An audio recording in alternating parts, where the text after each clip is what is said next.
നമുക്കറിയാം AI എന്ന് പറയുന്നത് പല രീതിയിൽ നമ്മുടെ ലൈഫിന്റെ പാർട്ടായിട്ടുള്ള ഒരു എലമെന്റ് ആണ്. ഫോർ എക്സാമ്പിൾ പറയുകയാണെങ്കിൽ ഹെൽത്ത് കെയർ, എഡ്യൂക്കേഷൻ, അതേപോലെ e-commerce and retail, finance and banking, transportation, അങ്ങനെ പല ഏരിയയിലും AI യൂസ് ചെയ്യുന്നുണ്ട്.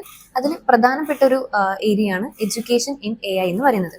അതായത് നമ്മുടെ ട്രഡീഷണൽ എഡ്യൂക്കേഷൻ സിസ്റ്റം അത് ഓൺലൈനായിട്ട് മാറ്റിയ സമയത്ത് അതിനെ ബെറ്റർ ആയിട്ട് ട്രാൻസ്ഫോം ചെയ്തെടുക്കാനും ബെറ്റർ ആയിട്ടുള്ള ഔട്ട്കംസ് ഉണ്ടാക്കാനും വേണ്ടിയിട്ടാണ് AI അതിലേക്ക് ഇംപ്ലിമെന്റ് ചെയ്തിട്ടുള്ളത്. ഫോർ എക്സാമ്പിൾ പറയുകയാണെങ്കിൽ ഓൺലൈൻ ആയിട്ടുള്ള ലേണിംഗ് പ്ലാറ്റ്ഫോമുകളിലൊക്കെ നമുക്ക് ആവശ്യമുള്ള രീതിയിലേക്ക് കണ്ടന്റുകൾ തരാനും നമുക്കിപ്പം ഏത് ഏരിയയാണ് നമ്മുടെ വീക്ക് ആയിട്ടുള്ളത്, ഏത് ഏരിയയാണ് നമുക്ക് സ്ട്രോങ് ആയിട്ട് നോളജ് ബിൽഡ് ചെയ്തെടുക്കേണ്ടത്, അതിനനുസരിച്ചുള്ള നോളജ് നമുക്ക് കണ്ടന്റുകൾ പ്രൊവൈഡ് ചെയ്യുക, സ്റ്റഡി മെറ്റീരിയൽസ് തരാം. അതേപോലെ ഇതിൽ വർക്ക് ചെയ്യുന്ന ഫാക്കൽറ്റീസിന് അല്ലെങ്കിൽ ട്യൂട്ടേഴ്സിന് അവർ മാനുവലി ചെയ്തുകൊണ്ടിരുന്ന പല ടാസ്കുകളെയും ഓട്ടോമേറ്റ് ചെയ്യാനൊക്കെ AI ഹെൽപ്പ് ചെയ്തിട്ടുണ്ട്. അപ്പം AI അപ്ലിക്കേഷൻസ് ഇൻ എഡ്യൂക്കേഷൻ പറയുകയാണെങ്കിൽ അതിൽ ഫസ്റ്റ് വൺ പേഴ്സണലൈസ്ഡ് ലേണിംഗ്. ഈ പറഞ്ഞ പോലെ AI ബേസ് ചെയ്തുകൊണ്ടുള്ള ലേണിംഗ് പ്ലാറ്റ്ഫോമുകളിൽ നമ്മൾക്ക് ഏത് ഏരിയയിലാണ് കൂടുതൽ ഇംപ്രൂവ് ചെയ്യേണ്ടത് അതിനനുസരിച്ചുള്ള ടാസ്കുകളും അസൈൻമെന്റ്സ് തരികയും കൂടുതലായിട്ട് ആ ഏരിയയിൽ നോളജ് ബിൽഡ് ചെയ്തെടുക്കാൻ നമുക്ക് പറ്റും.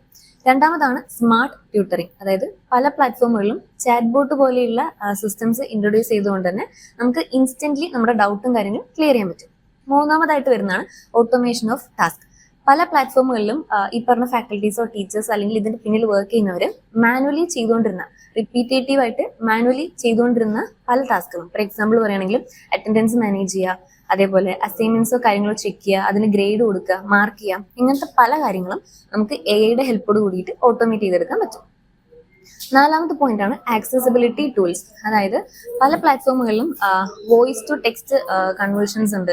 അതേപോലെ ഓട്ടോമാറ്റിക് ആയിട്ട് നമുക്ക് സബ് ടൈറ്റിൽസ് ജനറേറ്റ് ചെയ്യാൻ പറ്റും. ഇതെല്ലാം തന്നെ എന്തെങ്കിലും പ്രത്യേക രീതിയിലുള്ള അസിസ്റ്റൻസ് ആവശ്യമായിട്ടുള്ള സ്റ്റുഡൻസിന് ഹെൽപ്പായിട്ട് വരും. അതേപോലെ പെർഫോമൻസ് ട്രാക്കിംഗ്. ഇത്തരത്തിലുള്ള പ്ലാറ്റ്ഫോമുകളിൽ ഒപ്പം നമ്മൾ ആദ്യം പറഞ്ഞു പേഴ്സണലൈസ്ഡ് ലേണിംഗ് അവൈലബിൾ ആണ്. ഓരോ ഇൻഡിവിജ്വൽ സ്റ്റുഡന്റിന്റെയും അവർ എത്രമാത്രം കാര്യങ്ങൾ പഠിച്ചെടുത്തു, അവരുടെ പ്രോഗ്രസ് എങ്ങനെയാണ് എന്നുള്ളത് നമുക്ക് അവരുടെ ഡാഷ്ബോർഡ് AI ഹെൽപ്പോട് കൂടിയിട്ട് ക്രിയേറ്റ് ചെയ്യപ്പെടുന്ന ഡാഷ്ബോർഡ് ചെക്ക് ചെയ്താൽ നമുക്ക് മനസ്സിലാവും. ഇനി റിയൽ ലൈഫ് ആയിട്ടുള്ള എക്സാമ്പിൾ പറയുകയാണെങ്കിൽ അതിൽ പേഴ്സണലൈസ്ഡ് ലേണിംഗിൽ വർക്ക് ചെയ്യുന്ന ഒന്നാണ് കോഴ്സറ എന്ന് പറയുന്നത്. അതായത് നമുക്ക് ആവശ്യമായിട്ടുള്ള കോഴ്സുകൾ റെക്കമെൻഡ് ചെയ്ത് തരികയും നമ്മൾ എത്രമാത്രം കാര്യങ്ങൾ ലേൺ ചെയ്തു, നമ്മുടെ പ്രോഗ്രസ് എങ്ങനെയാണ് എന്നുള്ളത് ചെക്ക് ചെയ്യാനൊക്കെ കോഴ്സറയിൽ പറ്റും. അടുത്തൊരു എക്സാമ്പിൾ ആണ് ഗൂഗിൾ ക്ലാസ് റൂം. ഇത് നമ്മൾ ടാസ്കുകൾ ഓട്ടോമേറ്റ് ചെയ്യുന്നതിനുള്ള ഒരു ബെസ്റ്റ് എക്സാമ്പിൾ ആണ്. ഇവിടെ ഓട്ടോമാറ്റിക് ആയിട്ട് ഗ്രേഡിങ്ങും അതേപോലെ അസൈൻമെന്റ് മാനേജ്മെന്റും ഒക്കെ നടക്കുന്നുണ്ട്. മൂന്നാമതാണ് ക്യാൻവയുടെ AI ടൂളുകൾ. നമുക്ക് സ്റ്റുഡൻസിന് പെട്ടെന്ന് ഡിസൈനിങ്ങും കാര്യങ്ങളും ചെയ്യാൻ, പ്രസന്റേഷൻസ്, പോസ്റ്ററുകളൊക്കെ ചെയ്യാൻ വേണ്ടിയിട്ട് ക്യാൻവയുടെ AI ടൂളുകൾ ഹെൽപ്പ് ചെയ്യും. അതേപോലെ ഗൂഗിളിന്റെ ഒരു പ്ലാറ്റ്ഫോമാണ് സോക്രാറ്റിക് എന്ന് പറയുന്നത്. ഇത് സ്റ്റുഡൻസിന് അവരുടെ ഡൗട്ടോ കാര്യങ്ങളോ ഒരു ഇമേജ് ആയിട്ട് അപ്ലോഡ് ചെയ്ത് കഴിഞ്ഞാൽ അതിന് സ്റ്റെപ്പ് ബൈ സ്റ്റെപ്പ് ആയിട്ടുള്ള സൊല്യൂഷൻസ് ഇത് പ്രൊവൈഡ് ചെയ്യും. ഇനി ഇതിന്റെ ബെനിഫിറ്റ്സുകൾ നോക്കുകയാണെങ്കിൽ ആദ്യം പറഞ്ഞ പോലെ തന്നെ കസ്റ്റമൈസ്ഡ് ലേണിംഗ്. നമ്മൾക്ക് എവിടെയാണോ കൂടുതൽ ഇംപ്രൂവ് ചെയ്യേണ്ടത് ആ ഏരിയ അനുസരിച്ചുള്ള കണ്ടന്റും കാര്യങ്ങളും ലെസൺസും നമുക്കിത് പ്രൊവൈഡ് ചെയ്യും.